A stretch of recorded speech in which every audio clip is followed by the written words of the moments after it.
Before I started getting into Warhammer 40k, there was one name I kept on hearing over and over again. Horus, the Warmaster. Horus, the greatest son of the Emperor, and eventually, the man whose rebellion would tear the Empyrean apart. But Horus Rising showed me something I wasn't expecting. Before Horus became one of the most infamous characters in Warhammer 40k, he was actually someone people loved. His soldiers admired him. His brothers respected him. People believed in him. And after reading this book, I think that's what makes the story of Horus so much more interesting. So today, I'm reviewing my first Horus Heresy novel, Horus Rising by Dan Abnett. We're going to talk about the story, major characters, some of the themes I noticed, and what Horus is actually like at this point in the timeline, and some interesting pieces of Warhammer lore I learned along the way. And don't worry, I'm keeping this review spoiler free. And welcome back to the Grimdark journey. Let's get into Horus Rising.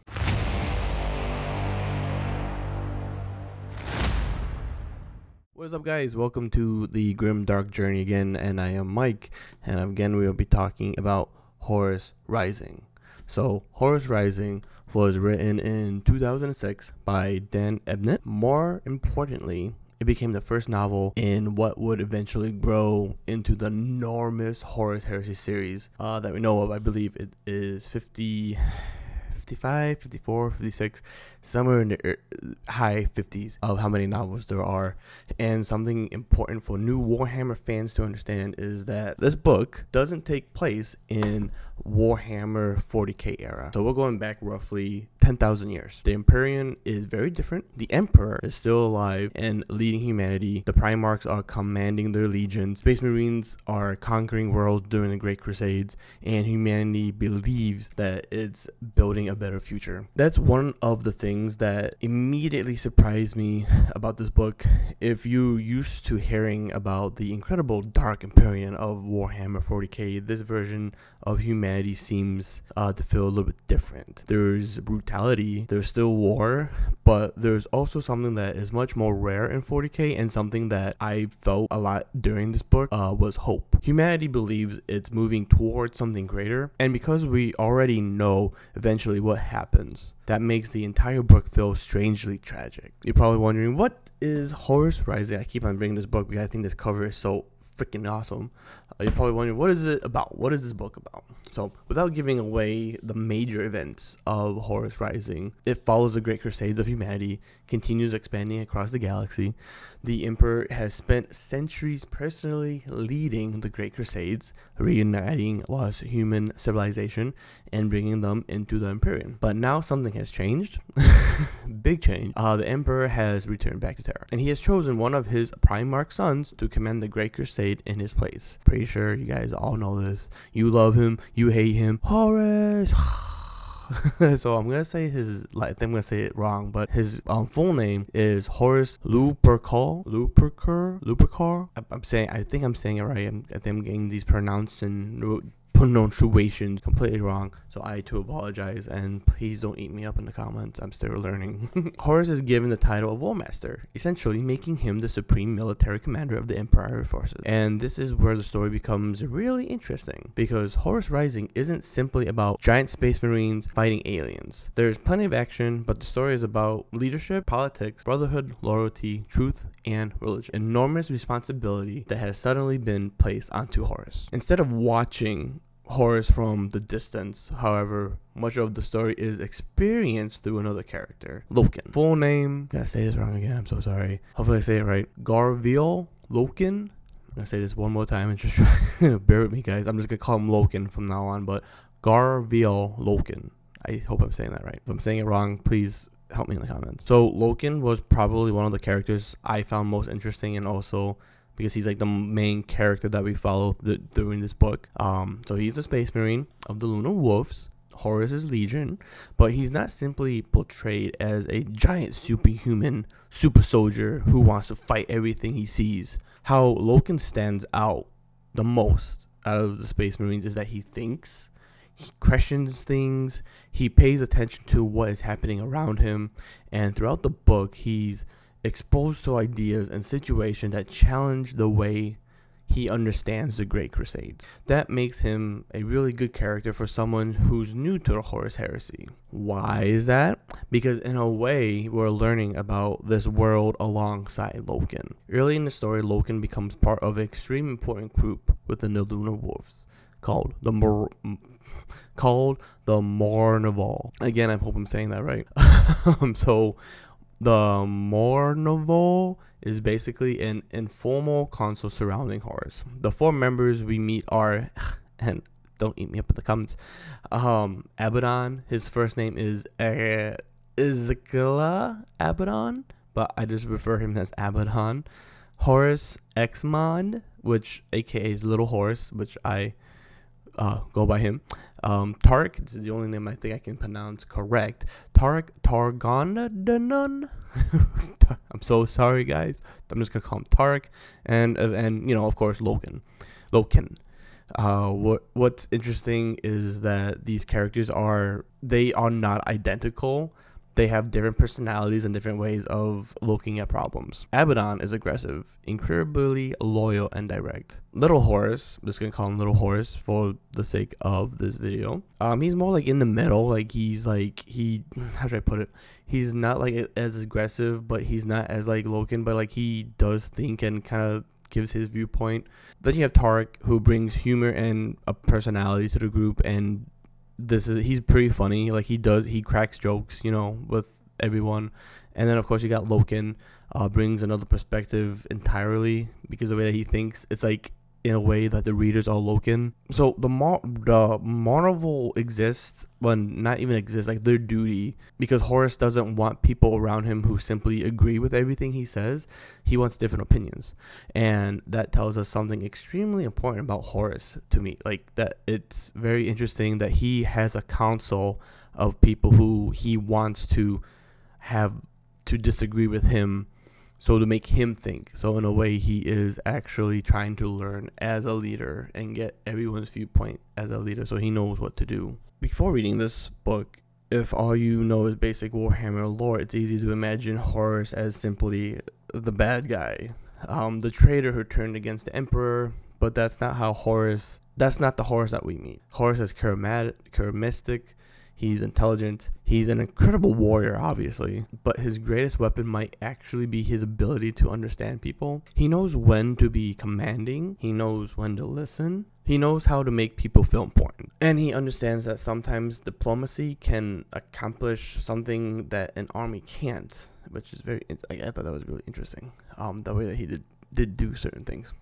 You begin to understand why the Emperor trusted him, and more importantly, you understand why people would follow him. The Lunar Wolves don't just obey Horus because he's their Primarch. Generally love him. Other people admire him. He has this almost larger-than-life presence. But Dan Abnett also gives us a little glimpse underneath that confidence. Horus has been given an almost impossible responsibility. The Emperor has left the Great Crusades. Horus now has to manage armies, Primarchs, policies, humongous fleets, and the future of the Imperium itself. And underneath all that confidence, you begin to see the pressure. That's one of my favorite parts of this book, because you see him like kind of questioning himself and essentially why he has his 4-man council. One thing you have to remember, Horus isn't interesting because he's perfect. He's interesting because you can begin to see the human characteristics inside this almost godlike figure. Different people see Horus in different ways. To the Lunar Wolves, he's like their father and commander. To many soldiers of the Imperium, he's a legendary hero. To the Emperor, he's trusted enough to become the Warmaster. And to people closest to him, there's another side. They see someone carrying an enormous amount of responsibility. And I think that's important when looking at Horus's character. At the beginning of the book, Horus feels almost untouchable. He's confident, he's charismatic, he's powerful.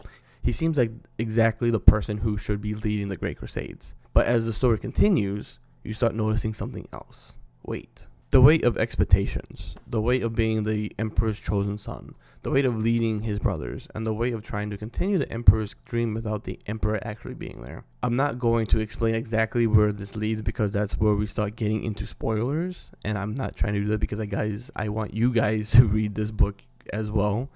But by the end of the novel, my perception of Horus had changed. Not because he suddenly becomes a completely different person. Instead, I started noticing cracks that weren't obviously there before. And knowing where the Horus Heresy eventually goes makes little moments much more interesting. There is some themes in this book that I have noticed, and I think the very obvious and the first and very obvious one is a brotherhood. Like, the Space Marines consistently refer to one another as brothers. The Primarchs are brothers. The legions themselves operate as almost a enormous warrior family, and loyalty is incredibly important. But the book also asks an interesting question. What happens when loyalty to your brother conflicts with loyalty to something greater? You can already see different personalities and philosophies developing in this book. And because we know that these relationships eventually collapse during the Horus Heresy, these themes of friendship becomes surprisingly important. Another theme is truth. The Great Crusade is not only conquering worlds, it's spreading an idea, the Empyrean truth. Humanity is supposed to reject superstition, religion. The universe can supposedly be understood through science and reason. There are no gods. There are no supernatural forces controlling humanity. But if you know anything about Warhammer, you probably see the problem. The characters believe they understand the universe, but the readers know that there's something much darker waiting beyond what they understand. That creates this consistent feeling that humanity might be walking towards something it doesn't even realize yet. One thing that I had no idea of before reading this book, and as I was reading the book, I actually had to look it up what this was. The Remembrancers. The Crusade isn't only bringing soldiers with it. Artists, poets, writers, photographers, historians are also traveling with the fleets.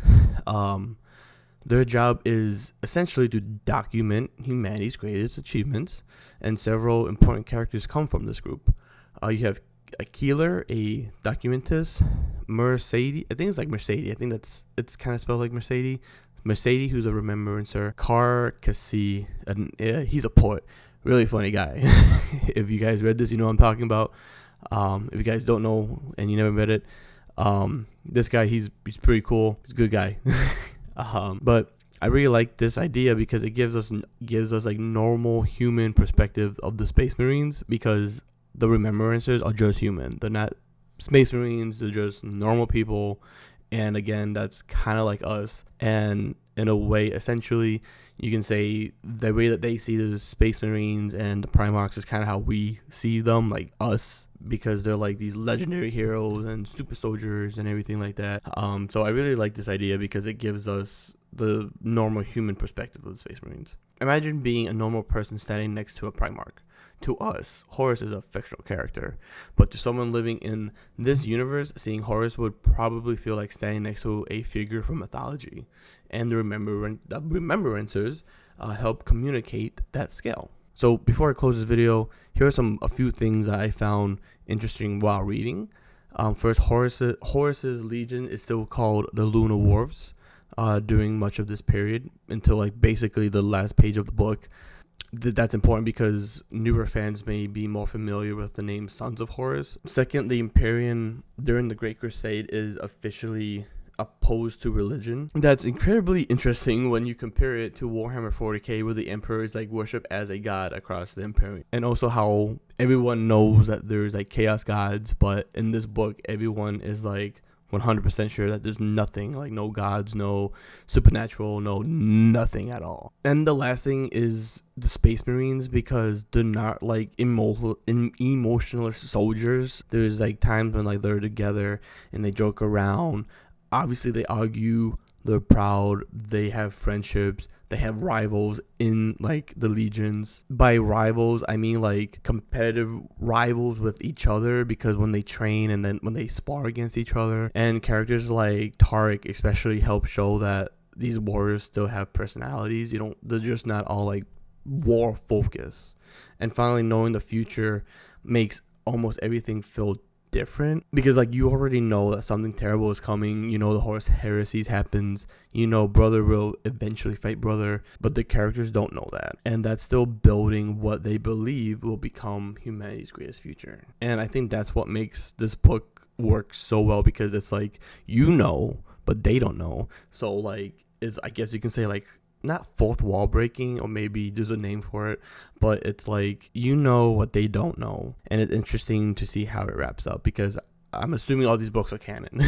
I'm assuming so, because Warhammer, like Game Workshop. So my thoughts as a new Warhammer fan, just getting into the hobby, this is the first book that I had, well, yeah, obviously the first book that I have read. It's such a good read. I mean, it's 412 pages, and like, you can tell that it's pretty thick, you know? The wording, like, to me at first, I thought it was kind of intimidating, because since this book, I haven't really read a book in a long time. I thought it was gonna take me forever to finish it, but it took me like about like less than a month. I think like 3 weeks is how long it took me. And I read every day, but not for crazy periods of time. I was like reading like 45 minutes every day. Sometimes I read longer than that, and I got it done, and it's a good read. It went really fast. Also, I feel like this book is a great introduction to the universe as a new person. I expected a book primarily about Space Marines fighting battles, and yes, you get that, but I wasn't expecting how much time would be spent on the characters, politics, philosophy, and relationships. The biggest surprise for me was Horus himself. I knew who Horus was before reading this. I knew what he eventually becomes famous for, but I didn't really understand why people followed him. I didn't understand the big deal about Horus. But after reading Horus Rising, I understand it much more. He was charismatic, he was respected, he was intelligent, and at the point of the story, you can understand why someone would believe that Horus might actually be the perfect person to carry on the Emperor's Great Crusade. Pretty cool, but also like tragic at the exact same time. So I feel if you're new to Warhammer, which I am too, I'm not a expert, I'm still learning, but if you're like me and you're just getting into it, and if you are interested in learning about the Horus Heresy, I would absolutely recommend this book. Just understand that you're jumping into a universe with a lot of mythology and terminology, and I had to like kind of stop myself and like kind of Google some words too, so don't feel bad if you have to do that too. The Imperial Truth, the Great Crusades, it can feel like a lot of at first, but you don't need to understand every reference immediately. That's actually something that I'm learning with Warhammer, just in general. Sometimes you just have to keep on reading, then suddenly something happens 50 pages later, and it makes sense. So that's my spoiler-free review of Horus Rising. For me, the most interesting part wasn't the battles, it was just seeing Horus before the heresy, seeing the hero, seeing the leader, seeing why people loved him. Because if Horus started this story as an obvious villain, his story wouldn't be nearly as interesting. The tragedy is knowing what lies ahead while watching these characters believe that humanity's greatest days are still coming. In my journey through the Horus Heresy, just getting started, I know I'm doing a review on this book, but I did actually finish False Gods 2 about like 2 weeks ago or so, and it was really good. It was really interesting. That I'm not gonna get into this video. Just as for the future coming, you actually see Horus in I don't want to give out too many spoilers, but you see him in like a dream kind of way, and there's like a whole bunch of chapters when you are in Horus's head and you follow him. So I'm really excited about doing a video about that book, but that'll be in a future video when I review the False Gods. I am currently reading Galaxy in Flames. I'm like halfway. I'm on page like 200 and something. So I'm really excited about concluding this trilogy, because they're a trilogy of books: Horus Rising, False Gods, and Galaxy in Flames. And after that trilogy, the series just goes off into different characters, and I'm really excited about, going down that journey. If you are getting into Warhammer, please subscribe and join me on the Grimdark journey. And if you already read Horus Rising, let me know in the comments who was your favorite character in the book. And keep it spoiler free, please, for new readers. Come on, you don't want to do that. So thanks for watching, and I'll see you on the next step of the Grimdark journey.